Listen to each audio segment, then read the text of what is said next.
नमस्कार मित्रांनो, मी आहे श्रीधर मित्रांनो आणि जी के जो के या युट्यूब चॅनलवर तुम्हा सर्वांचं स्वागत करत आहे.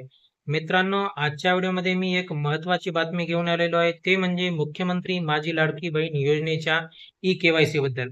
मित्रांनो, मागच्या बरेच दिवसापासून ई-केवायसीची जी सर्वच जण माहिती मागत होते, सर्वच जण माहिती देत होते, परंतु ती माहिती आता सत्यापनामध्ये उतरणार आहे मित्रांनो.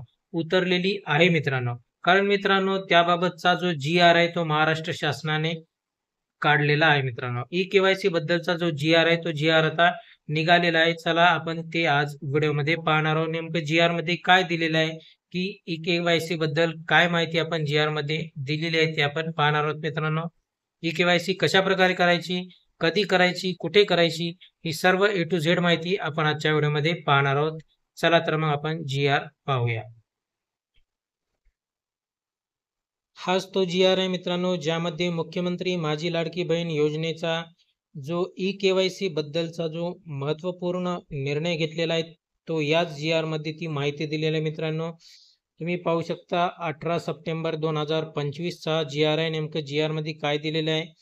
मुख्यमंत्री माझी लाडकी बहीण योजना या योजनेअंतर्गत पात्र लाभार्थी महिलांची पडताळणी आणि प्रमाणीकरण करण्यासाठी ई-केवायसी माध्यमातून आधार ऑथेंटिकेशन करण्यास मान्यता देण्याबाबत हा जी आर आहे मित्रांनो.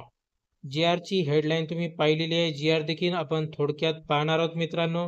नेमकं जी आर मध्ये काय दिलेलं आहे ते.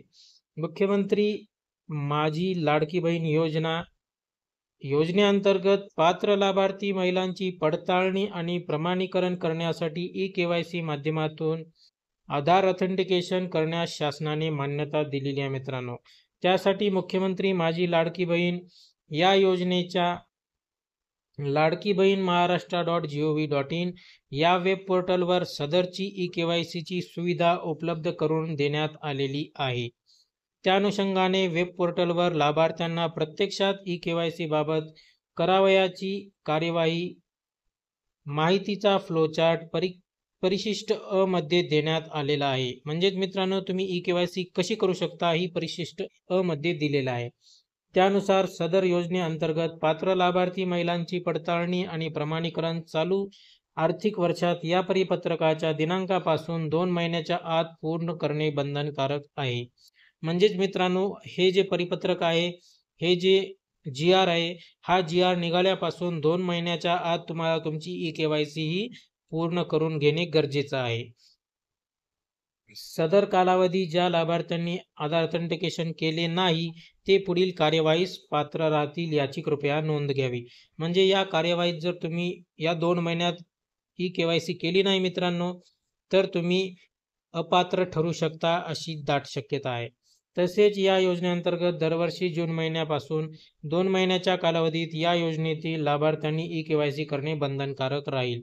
त्याचप्रमाणे मित्रांनो, दरवर्षी ज्या परिस्थितीमध्ये जून पासून 2 महिन्यापर्यंत तुम्हाला या योजनेची ई-केवायसी करणे बंधनकारक असणार आहे. ज्या प्रकारे मित्रांनो, पेन्शनधारक हे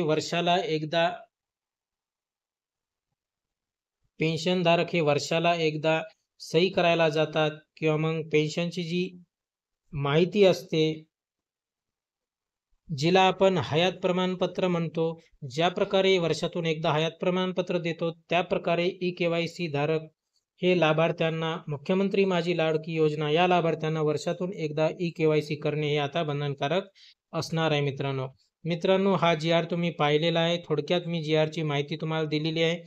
तुम्हाला जी आर वाचायचा असेल तर तुम्ही सविस्तर देखील वाचू शकता मित्रांनो. या ठिकाणी व्हिडिओ थांबत आहे. व्हिडिओ कसा वाटला नक्की कमेंट करून सांगा. जर काही प्रश्न असतील तर कमेंटमध्ये विचारा. त्या प्रश्नांची उत्तर देण्याचा नक्की प्रयत्न करीन. जय हिंद, जय महाराष्ट्र.